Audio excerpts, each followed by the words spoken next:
नमस्कार प्यारे साथियों छात्रों, आप सभी कैसे हैं। मैं उम्मीद करता हूं कि आप सभी बहुत अच्छे होंगे और अच्छे से आप लोग पढ़ाई करते होंगे।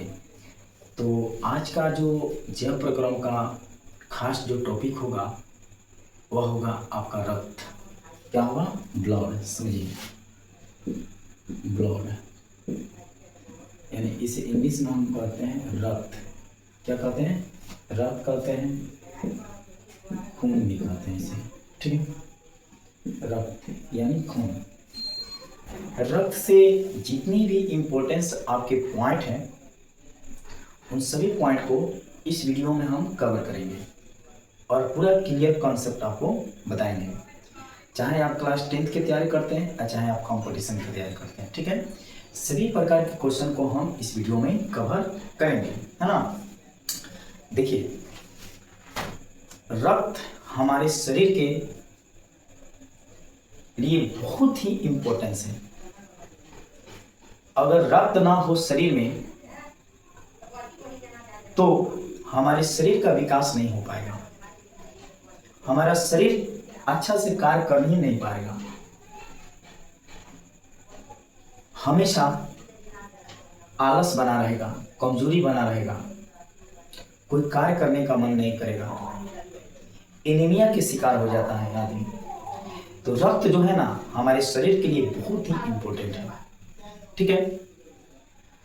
तो क्या इम्पोर्टेंस है इस चीज़ को हम पहले रक्त संबंधी जो भी इम्पोर्टेंस है उस चीज़ को हम क्लियर करते हैं।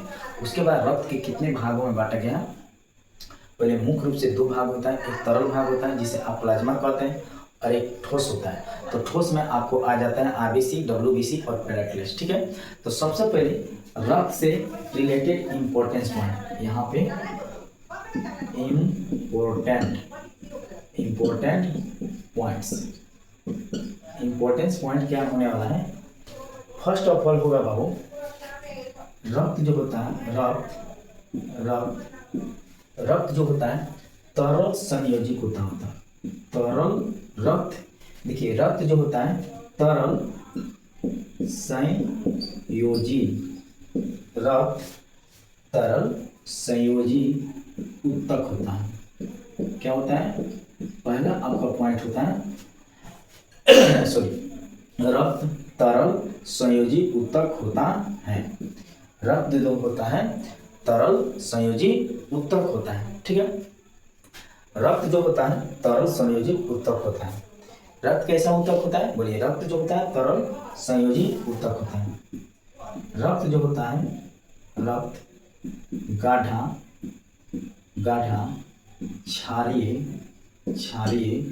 द्रव होता है। बोलिए, याद रखिए, रक्त गाढ़ा क्षारीय तरल क्या होता है? द्रव होता है। रक्त गाढ़ा क्षारीय क्या होता है? द्रव होता है, या तरल द्रव होता है, ये भी आप बोल सकते हैं, है ना। रक्त का बाबू पीएच मान, इसका पीएच मान याद रखेंगे 7.4 होता है। रक्त का पीएच मान कितना होता है? 7.4। बोलिए, रक्त का पीएच मान कितना होता है? 7.4। रक्त कैसा गाढ़ा होता है? तो ये क्षारीय द्रव होता है। कैसा होता है? क्षारीय द्रव होता है, इसलिए इसका पीएच मान 7.4 होता है। रक्त कैसा उत्तक होता है? तो संयोजी उत्तक है। आप लोग याद करते चलिए, ठीक है। रक्त कैसा उत्तक होता है? तो संयोजी उत्तक होता है। स्वस्थ मानव में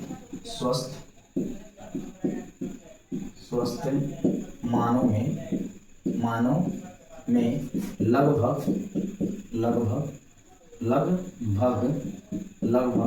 5.5 लीटर रक्त पाया जाता है। मैंने सामान्य तौर पर पाया जाता है। सामान्य तौर पर जो मानव होते हैं, स्वस्थ मानव होते हैं, स्वस्थ मानव जो होते हैं लगभग इसके शरीर में 5.5 लीटर ब्लड पाया जाता है। लेकिन दुख की बात यह है कि महिलाओं में पुरुष के अपेक्षा आधा लीटर ब्लड कम पाया जाता है। एलो में महिला में जो होता है, महिला में 4.5 लीटर या 5 लीटर ही ब्लड पाया जाता है। कितने लीटर? 5 लीटर ही ब्लड पाया जाता है, ठीक है। जबकि सबसे सबसे ज़्यादा अगर ब्लड की आवश्यकता होता है तो वह होता है महिला को। किसको होता है? महिला को। लेकिन नेक्स्ट आपका पॉइंट होता है रक्त के लाल दिखाई, रक्त के लाल दिखाई देने का मुख्य कारण हीमोग्लोबिन है, जो शरीर में प्रोटीन के रूप में पाया जाता है। रक्त जो लाल दिखाई देता है यह हीमोग्लोबिन के कारण होता है, ठीक है, जो शरीर में प्रोटीन के रूप में पाया जाता है। ये चीज आप लोग याद रखेंगे। क्वेश्चन पूछा जा सकता है कि रक्त किसके कारण लाल दिखाई देता है, तो बोलिए हीमोग्लोबिन के कारण। किसके कारण बाबू? हीमोग्लोबिन के कारण। बोलिए रक्त का पीएच मान कितना होता है? 7.4। कितना होता है? 7.4। रक्त कैसा ऊतक है? सत्संयोजी ऊतक है। रक्त जो है गाढ़ा होता है। कैसा होता है? गाढ़ा होता है, जो क्षारीय होता है। कैसा होता है? क्षारीय होता है। ये भी याद रखेंगे। एक स्वस्थ मानव के शरीर में कितने लीटर ब्लड पाया जाता है? तो 5.5 लीटर। कितने लीटर? 5.5 लीटर। जो महिलाओं की अपेक्षा जो उसके शरीर में होता है उससे पुरुष की अपेक्षा महिलाओं के शरीर में आधा लीटर ब्लड कम पाया जाता है ना। और आपको जो लाल दिखाई देता है यह हीमोग्लोबिन के कारण। किसके कारण? हीमोग्लोबिन के कारण। हीमोग्लोबिन में क्या पाया जाता है तो ध्यान देंगे और चीज समझिए। हीमोग्लोबिन में Fe यानी लोहा, क्या चीज? लोहा तत्व जो हमारे शरीर में पाया जाता है। विटामिन के कारण रक्त का थक्का बन पाता है। याद रखेंगे विटामिन के कारण रक्त का थक्का बन पाता है।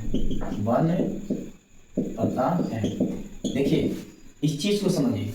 विटामिन के कारण रक्त का थक्का बन पाता है, यानी विटामिन जो के होता है यह रक्त के बनाने में क्या होता है? थक्का बनाने में क्या होता है? सहायक होता है। तो विटामिन के कारण ही रक्त के थक्का बनाने में क्या होता है? सहायक होता है ना। ये चीज आप लोग याद रखेंगे विद्यार्थी। रक्त के कमी के कारण, क्या चीज? रक्त के कमी के कारण, रक्त के कमी के कारण कौन बीमारी हो जाता है? तो एनीमिया रोग उत्पन्न हो जाता है। यानी रक्त के कमी के कारण, हीमोग्लोबिन के कारण आपको कौन सा बीमारी उत्पन्न हो जाता है? एनीमिया। कौन सा हो जाता है? एनीमिया। एनीमिया का थोड़ा लक्षण समझ लीजिए। एनीमिया होने का लक्षण,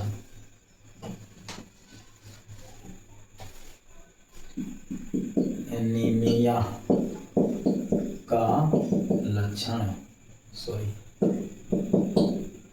का लक्षण पहले आपका शरीर थक्का सा हो जाएगा। थक्का होना यानी कमजोरी महसूस होना। जब कोई काम करिएगा तो जल्दी थक जाइएगा, है ना। सिर का चकराना, सिर चकराने लगता है ना। सिर चकराने लगते हैं। इसके बाद आपको भूख में कमी, आपको भूख नहीं लगना, भूख न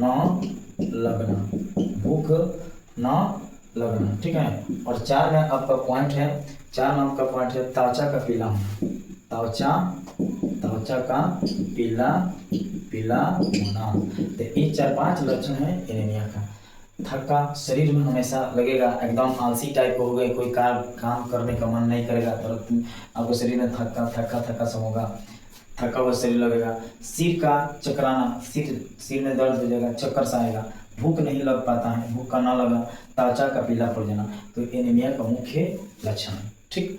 और ये देखिए रक्त देखिए रक्त को 2 भागों में बांटा गया है। कितने भागों में बांटा गया है? 2 भागों में, एक तरल एक ठोस, एक तरल एक ठोस। तो देखिए तरल यानी तरल को ही प्लाज्मा कहा जाता है। क्या कहा जाता है? प्लाज्मा। प्लाज्मा 55% होता है। प्लाज्मा कितने परसेंट होता है? 55%, ठीक है। और एक आपका हो जाता है ठोस। क्या हो जाता है? ठोस। ठोस आपको 45% होता है। ठोस कितना हो जाता है? 45%। ये भी आपको द्रव में ही होता है, लेकिन इसे हम ठोस में बांटेंगे। कैसे बांटेंगे? ठोस में बांटेंगे, जिसमें आपको इसको 3 भागों में बांटा गया। एक आपका आरबीसी, एक आपका डब्ल्यूबीसी, एक हो गया आपका प्लेटलेट्स। प्लेटलेट्स देखिए, प्लेटलेट्स क्या होता है? प्लेटलेट्स। हाँ जी, एक आपका हो गया आरबीसी, एक हो गया डब्ल्यूबीसी और एक हो गया प्लेटलेट्स। क्या हो गया? प्लेटलेट्स, ठीक है। तो प्लाज्मा के बारे में ज़्यादा हमें नहीं कुछ पढ़ना है, ठीक है, लेकिन आरबीसी डब्ल्यूबीसी के बारे में हम विस्तार पूर्वक पढ़ेंगे। तो चलिए हम चालू करते हैं। सबसे पहले आरबीसी के बारे में। किसके बारे में? आरबीसी के बारे में देखिए।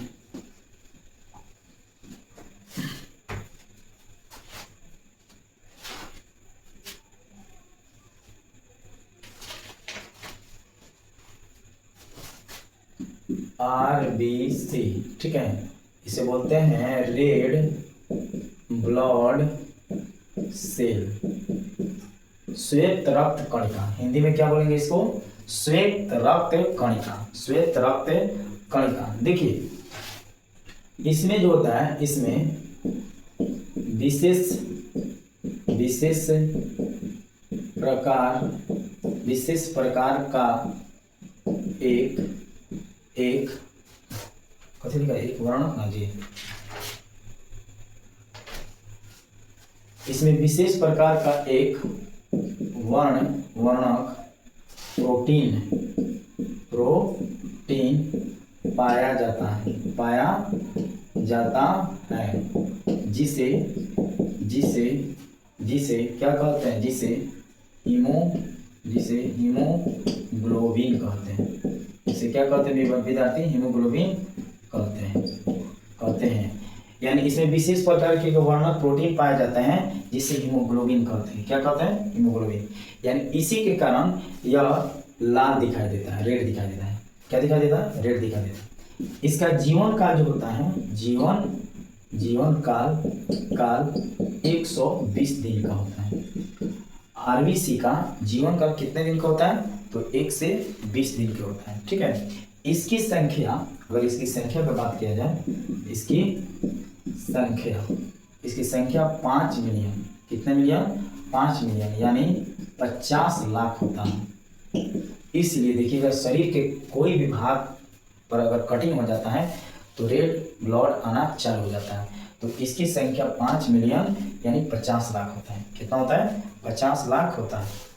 इसी के कारण यह लाल दिखाई देता है। इसी के कारण क्या होता है? लाल दिखाई देता है। नेक्स्ट आपका है, यह O2 और बोलेंगे, यह O2 और CO2 का परिवहन करता है। यह O2 और CO2 का क्या करता है विद्यार्थी?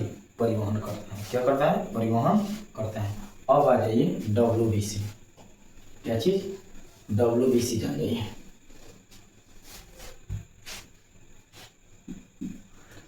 WBC इसे बोलते हैं व्हाइट ब्लड सेल, ठीक है। चलिए, तो WBC इसके बारे में हम समझेंगे। WBC पहला आपका पॉइंट होगा, यह रंगहीन होता है। इसका जो रंग होता है कैसा होता है? रंगहीन होता है। कैसा होता है? इसका रंग जो होता है रंगहीन होता है। कैसा होता है? रंगहीन होता है। इसका जीवन का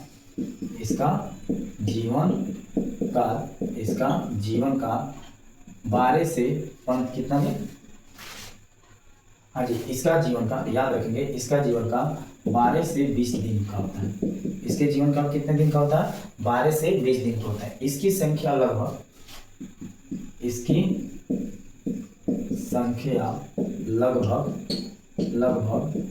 45 यानी 4,500 से लेकर 4500 से लेकर 11,000, कितने? 11,000 तक होता है।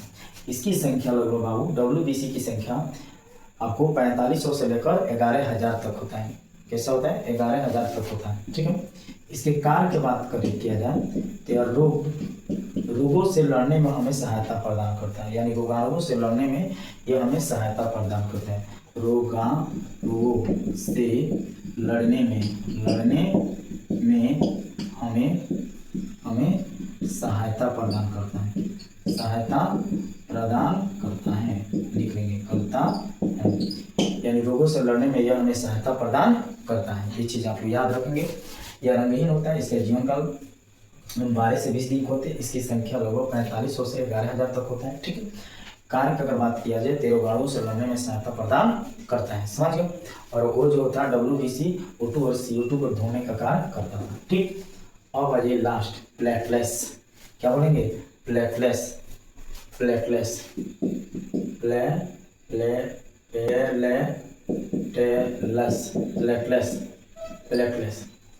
देखिए, प्लेटलेट्स के जो होता है शरीर में, इसका भी बहुत बड़ा योगदान। ठीक है।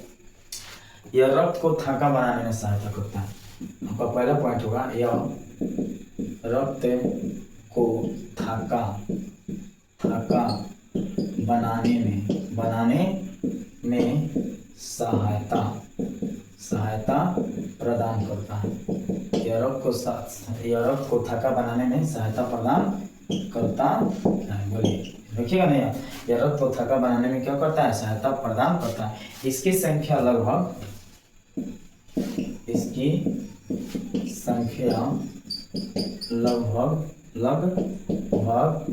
150 लाख से 4.5 लाख के बीच होता है ना। इसकी संख्या लगभग आपको 1,50,000 से लेकर आपको 4.5 लाख तक होता है। तो यह है आपके प्लेटलेट्स के बारे में जानकारी। तो ब्लड की जितनी भी इंपॉर्टेंस पॉइंट है हम बात कर चुके हैं। यह वीडियो आप लोगों को कैसे लगा, प्लीज़ आप लोग लाइक करें, कमेंट करें और इस चैनल को सब्सक्राइब करें। मिलते हैं नेक्स्ट टॉपिक में, तब तक आप सभी को जय हिंद।